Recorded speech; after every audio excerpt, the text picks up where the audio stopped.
Imagínense a un hombre que lo tenía todo. Poder absoluto sobre millones de pantallas que entraban en cada hogar mexicano. Fortunas que se contaban en miles de millones de dólares acumulados con una visión implacable. Yates de lujo surcando los mares más exclusivos del mundo como el Eco donde pasaba semanas enteras. Mansiones que parecían palacios sacados de revistas internacionales en Las Lomas y Acapulco. Aviones privados que lo llevaban a donde quisiera en horas. Y una influencia que llegaba hasta los más altos círculos del poder en México, donde presidentes consultaban su opinión antes de tomar decisiones clave, porque sabían que Televisa podía hacer o deshacer carreras políticas en una sola emisión. Pero detrás de esa fachada de éxito implacable, de ese rugido constante que intimidaba a rivales y aliados por igual, Emilio Azcárraga Milmo, conocido para siempre como El Tigre, ocultaba sombras profundas que muy pocos se atrevieron a tocar en vida, y que aún hoy se mencionan en 1900, susurros entre quienes lo conocieron de cerca. Un carácter feroz que no solo domaba empresas, competidores y hasta gobiernos, sino que, según voces cercanas que nunca se silenciaron del todo en los pasillos de San Ángel, también marcaba a quienes más quería. Sus esposas que vivían entre la pasión y el temor. Sus hijos que crecían bajo una exigencia que no admitía debilidades. Su propia sangre que cargaba el peso de un apellido convertido en imperio. ¿Fue realmente un tirano en casa? Como murmuraban quienes veían las grietas detrás de las sonrisas públicas.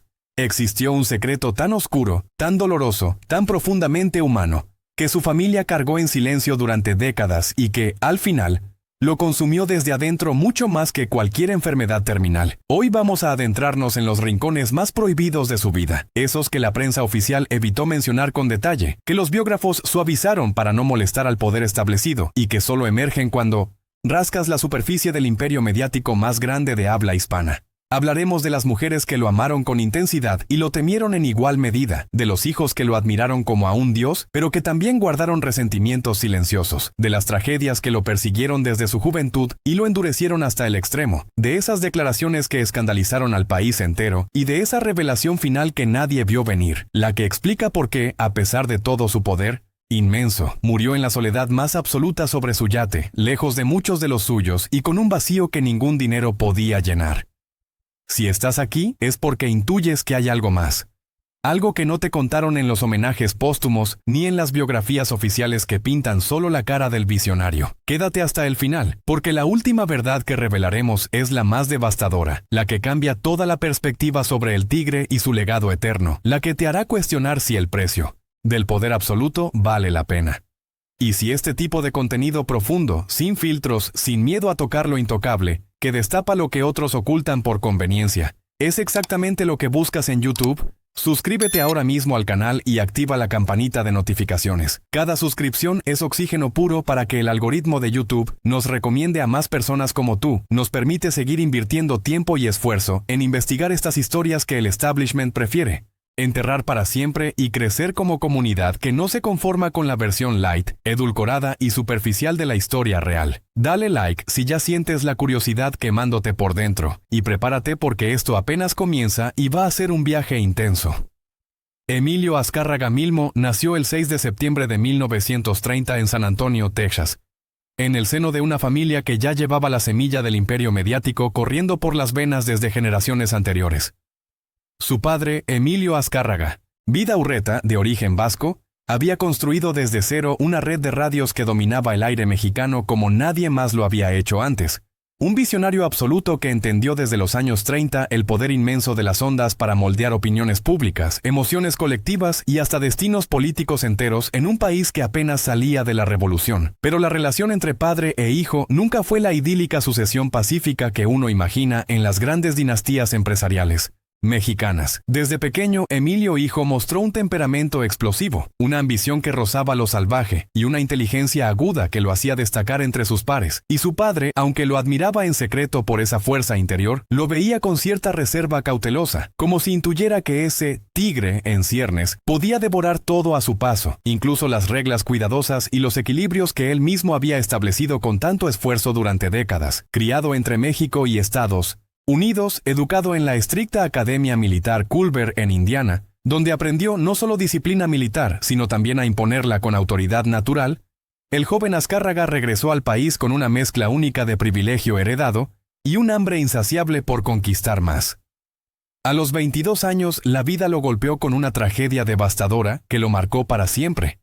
Quedó viudo tras la muerte de su primera esposa y perdió a una hija pequeña en circunstancias que el tiempo cubrió con un velo de discreción familiar absoluta, un dolor tan temprano y tan intenso que forjó en él una coraza de control absoluto sobre todo lo que lo rodeaba, como si dominando cada detalle de su entorno, cada decisión grande o pequeña, pudiera evitar que el destino volviera a traicionarlo de manera tan cruel. Ese golpe inicial lo convirtió en un hombre que no toleraba la improvisación, que planeaba cada paso con precisión quirúrgica. Entró al negocio familiar con la energía de quien no acepta medias tintas ni excusas, trabajando en todos los rincones de la empresa, desde las ventas puerta a puerta hasta la producción de programas, aprendiendo en carne propia que la televisión no era solo entretenimiento inocente, sino un arma de influencia masiva capaz de definir la realidad de millones. Cuando su padre falleció en 1972, heredó no solo el control absoluto de Televisa, sino la responsabilidad histórica de transformarla en el monstruo mediático que llegó a ser en los 80 y 90, dominando el 90% de la audiencia mexicana. Y lo hizo con una visión brutalmente efectiva y adelantada a su tiempo. Entendió que México era un país de contrastes extremos, que la mayoría vivía en la precariedad diaria, y que la televisión podía ser la válvula de escape perfecta, la droga dulce y adictiva que mantenía a las masas entretenidas, mientras el poder real se consolidaba en pocas manos poderosas. Construyó un imperio que no solo transmitía telenovelas icónicas y partidos de fútbol que paralizaban al país, sino que definía la narrativa nacional completa, que decidía quién subía y quién caía en la política con una sola nota informativa, que exportaba cultura mexicana al mundo entero a través de Univisión y otras alianzas estratégicas. Fue un genio indiscutible, un hombre que anticipó la globalización de los medios décadas antes, que compró estaciones en Estados Unidos cuando pocos creían en el mercado hispano, que lanzó satélites al espacio cuando la tecnología apenas lo permitía, que convirtió a Televisa en sinónimo absoluto de entretenimiento latino en todo el continente. Pero esa misma genialidad venía acompañada de un carácter que intimidaba a todos. Empleados que temblaban ante sus explosiones de ira legendarias. Ejecutivos veteranos que sabían que una decisión equivocada podía costarles la carrera entera. Y una filosofía de mando centralizado que no admitía disidencia ni opiniones contrarias. El tigre rugía y todos obedecían sin cuestionar.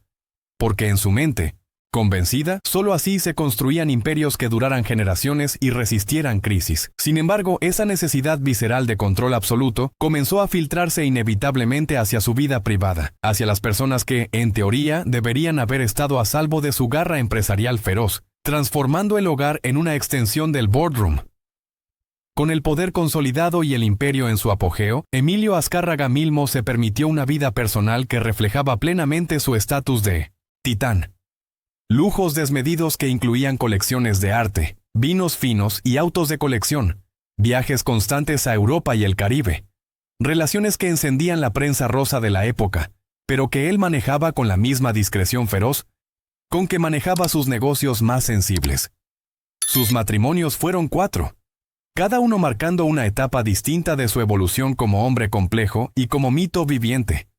El primero con la francesa Nadine Jean, le dio estabilidad emocional en sus años de ascenso, vertiginoso, pero también le enseñó que incluso el amor más sincero podía ser frágil ante su intensidad arrolladora y su dedicación total al trabajo. Después vino Pamela de Surmont, aristócrata francesa cuya elegancia innata contrastaba con el temperamento volcánico del tigre.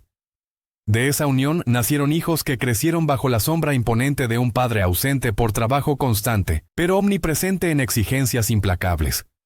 La relación terminó, como muchas en su vida, en medio de rumores, de infidelidades y diferencias irreconciliables de carácter, pero siempre con acuerdos privados que protegían la imagen pública impecable de la familia. Luego llegó Paula Cusi, la mujer que muchos consideran el gran amor de su madurez plena, una mexicana de belleza impactante y personalidad fuerte con quien vivió años de pasión intensa, viajes inolvidables y conflictos igualmente intensos que sacudían las paredes de sus residencias. Se casaron en 1972 en plena expansión explosiva de Televisa y, juntos proyectaron la imagen de pareja poderosa e invencible. Pero detrás de las cámaras y las fotos oficiales se hablaba de discusiones épicas que duraban horas, de un control que a veces rayaba en lo asfixiante, de un hombre que, acostumbrado a que el mundo entero girara a su ritmo acelerado, no toleraba que en casa fuera diferente ni un ápice. Paula aguantó 15 años largos, hasta el divorcio en 1987, y aunque nunca habló públicamente en términos destructivos, ni buscó venganza mediática, quienes la conocieron de cerca aseguran que cargó con heridas profundas emocionales, con esa sensación persistente de haber estado al lado de un huracán humano que todo lo arrasaba a su paso. Finalmente, en 1990, se casó con Adriana Abascal, ex Miss México mucho más joven que él. Una unión que levantó cejas y críticas por la diferencia de edad, pero que, en apariencia externa, le dio calma y estabilidad en sus últimos años turbulentos. Adriana estuvo a su lado hasta el final absoluto, cuidándolo, con devoción durante la enfermedad terminal, viajando con él en el yate, y muchos la recuerdan como la que logró domesticar, aunque fuera parcialmente y en momentos específicos, al tigre indomable. Sin embargo, incluso en esa etapa final, circulaban historias discretas de celos intensos, de reglas estrictas dentro del hogar que no se discutían, de un hombre que, por miedo profundo a perder lo que amaba, apretaba demasiado fuerte. No era violencia física documentada ni escándalos públicos, sino esa tiranía emocional sutil que nace del miedo crónico a la vulnerabilidad. Órdenes disfrazadas de protección paternalista, decisiones unilaterales sobre la vida diaria de los suyos, una distancia afectiva que dejaba a sus parejas sintiéndose más como trofeos brillantes que como compañeras iguales. Y aún así hay que reconocerlo con toda justicia. Azcárraga era magnético como pocos, generoso en extremo con quienes conquistaban su lealtad inquebrantable, capaz de gestos grandiosos y sorpresas que hacían olvidar los momentos oscuros y tempestuosos. Sus esposas recibieron vidas de lujo inimaginable, viajes privados a destinos soñados, joyas únicas, seguridad económica eterna para ellas y sus descendientes. Pero el precio real era convivir diariamente con un hombre que no sabía bajar la guardia ni un segundo, que llevaba el peso de su imperio como una armadura pesada que no se quitaba ni en la intimidad más privada. La relación con sus hijos fue, tal vez, el terreno más complejo y doloroso de todos. El que dejó las cicatrices más profundas aunque menos visibles. Emilio Azcárraga Gin, el heredero designado desde joven, creció viendo a su padre como un dios intocable y al mismo tiempo como un ausente emocional crónico. Desde pequeño lo prepararon rigurosamente para tomar las riendas. Lo llevaron a reuniones de consejo desde adolescente. Lo expusieron al rigor implacable de las decisiones millonarias, pero también lo sometieron a una presión constante que pocos niños o jóvenes soportarían sin quebrarse. El tigre exigía excelencia absoluta en todo, y cualquier error, por mínimo que fuera, era castigado con silencio prolongado o con críticas que cortaban profundo y dejaban marca. Emilio hijo aprendió a navegar ese mar tormentoso y peligroso, a respetar y temer a su padre en partes iguales. Y cuando llegó el momento inevitable, en 1997, asumió el control de Televisa con una mezcla de orgullo legítimo y carga heredada pesada. Hoy, décadas después, ha demostrado ser un digno sucesor, modernizando el imperio con inteligencia, enfrentando la era digital brutal, la competencia de streaming y las redes sociales, manteniendo la discreción familiar que su padre tanto valoraba como escudo. Pero también hay otras hijas e hijos, menos visibles ante el público, que crecieron bajo la misma sombra imponente. Algunas fuentes cercanas hablan de distanciamientos graduales, de resentimientos acumulados por años de sentirse secundarios frente al negocio que lo absorbía todo, de hijos que buscaron su propio camino lejos del reflector mediático para escapar de la presión asfixiante y encontrar su propia identidad. Hubo tragedias tempranas que nadie en la familia comentó públicamente nunca. La pérdida de una hija en su juventud, un dolor inmenso que el tigre llevó en silencio absoluto pero que, según quienes lo conocieron bien en privado, lo endureció aún más. Lo convenció de que el control total era la única defensa contra el caos impredecible de la vida. Nunca se habló de maltrato físico ni abusos, pero sí de una educación militarizada extrema, de expectativas que aplastaban cualquier atisbo de debilidad, de un padre que amaba intensamente pero expresaba ese amor a través de la exigencia más que del abrazo cálido o la palabra suave. Y sin embargo, hay que decirlo con toda justicia y equilibrio. Azcárraga fue un proveedor extraordinario como pocos. Dio a sus hijos oportunidades que la inmensa mayoría solo sueña. Educaciones de élite en las mejores universidades del mundo. Un apellido que abría todas las puertas imaginables. Muchos de ellos han llevado vidas exitosas, discretas, lejos del escándalo público. Y Emilio Gin, en particular, Ha honrado el legado expandiéndolo en tiempos mucho más difíciles y competitivos. El Tigre no era un monstruo de telenovela. Era un hombre de su época dura, criado en la adversidad, convencido profundamente de que solo la disciplina férrea forjaba carácter inquebrantable. Pero esa convicción inamovible dejó cicatrices invisibles, silencios que perduran hasta hoy, miradas que evitan ciertos temas en las reuniones familiares ocasionales. Una de las frases más polémicas que definió su legado público fue aquella entrevista de 1993, donde declaró, sin filtro ni diplomacia, que México era un país de una clase modesta muy jodida, y que la obligación moral de la televisión era sacarla de su triste realidad diaria, ofreciéndole diversión barata y accesible. Las palabras explotaron como bomba nacional. Los oía, acusaron de clasista empedernido, de cínico absoluto, de admitir abiertamente que Televisa manipulaba conscientemente a las masas para mantener el status quo político y social. Él nunca se retractó ni pidió disculpas. Al contrario, en privado defendía con vehemencia que era realismo puro y crudo, que conocía a su audiencia mejor que nadie después de décadas estudiándola y que le daba exactamente lo que necesitaba para sobrevivir el día a día sin desesperarse. Esa declaración se convirtió en el símbolo eterno de su supuesta arrogancia elitista, pero también de su honestidad brutal, que no se doblegaba ante la corrección política. Pocos reconocen que, al mismo tiempo, Azcárraga impulsó causas sociales importantes y concretas. Fundó la Fundación Mexicana para la Salud, que salvó innumerables vidas. Donó millones en desastres naturales como el terremoto de 1985. Apoyó el fútbol como pasión nacional que unía al país en momentos de división profunda. Era contradictorio como todo ser humano, complejo y profundo, capaz de la frase más cruda y directa, y al mismo tiempo, de gestos filantrópicos silenciosos que salvaban vidas y comunidades enteras. En los pasillos de Televisa se contaban anécdotas legendarias de su generosidad, con empleados leales de muchos años, de cómo pagaba tratamientos médicos costosos, educaciones universitarias completas, bodas soñadas para hijas de trabajadores. Pero también de sus arranques de furia épicos, que hacían llorar a ejecutivos veteranos con décadas de experiencia. Era un líder carismático y temido a partes iguales, un jefe que inspiraba lealtad absoluta porque, cuando confiaba plenamente en ti, te daba el mundo entero sin pedir nada a cambio. Esa dualidad lo convirtió en leyenda viva. No era solo un empresario exitoso, era un personaje de telenovela en la vida real, con luces cegadoras y sombras tan intensas que marcaban a todos los que lo rodeaban. Los últimos años trajeron el declive inevitable y doloroso. A mediados de los 90 el cáncer de páncreas lo atacó con saña implacable. Él, que siempre había controlado todo con mano de hierro, se enfrentó a algo que ningún dinero infinito ni poder político podía detener ni negociar. Se refugió en su yate Eco, navegando por el Caribe durante meses, recibiendo tratamientos experimentales en Miami, rodeado de su última esposa Adriana y de un círculo reducido de confianza absoluta. Los rumores corrieron como siempre, que no era solo cáncer, que había algo más oculto, que su estilo de vida acelerado extremo, el estrés acumulado durante décadas, los excesos inevitables lo habían consumido desde adentro, pero la verdad oficial siempre fue la enfermedad terminal.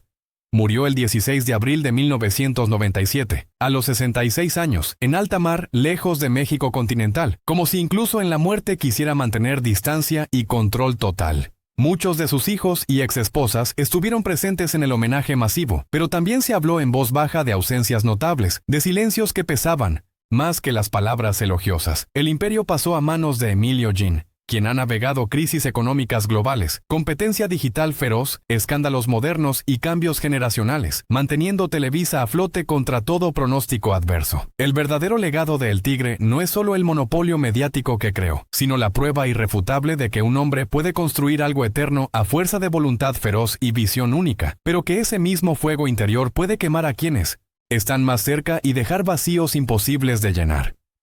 El secreto más oscuro, el que su familia cargó en silencio y que al final lo destruyó más que el cáncer mismo, fue la soledad profunda que él mismo cultivó sin darse cuenta, esa incapacidad crónica de bajar la guardia por completo, de pedir perdón sincero cuando era necesario, de mostrar vulnerabilidad humana ante los suyos. Murió rodeado de lujo absoluto, pero emocionalmente aislado en muchos aspectos, sabiendo en su interior que su carácter Indomable había alejado a algunos de los suyos para siempre. No fue un villano de telenovela. Fue un titán con grietas profundas y humanas. Un padre que amó a su manera intensa, aunque imperfecta. Un esposo apasionado pero controlador. Un visionario que cambió México para siempre pero pagó el precio más alto posible en lo personal. Si esta historia completa te impactó hasta el fondo, te hizo reflexionar sobre el costo real y oculto del poder absoluto, sobre cómo incluso los más grandes tienen sombras que los persiguen. Entonces no te vayas sin dejar tu like visible, tu comentario detallado contando qué parte te conmovió más o qué otro personaje histórico te gustaría que destapáramos, y sobre todo suscribiéndote al canal con la campanita activada. Cada acción tuya nos ayuda enormemente a seguir destapando estas vidas complejas y multifacéticas, estas verdades que no aparecen en los libros oficiales ni en los documentales suavizados. Comparte este video con quien necesite verlo de 1900, ¿verdad?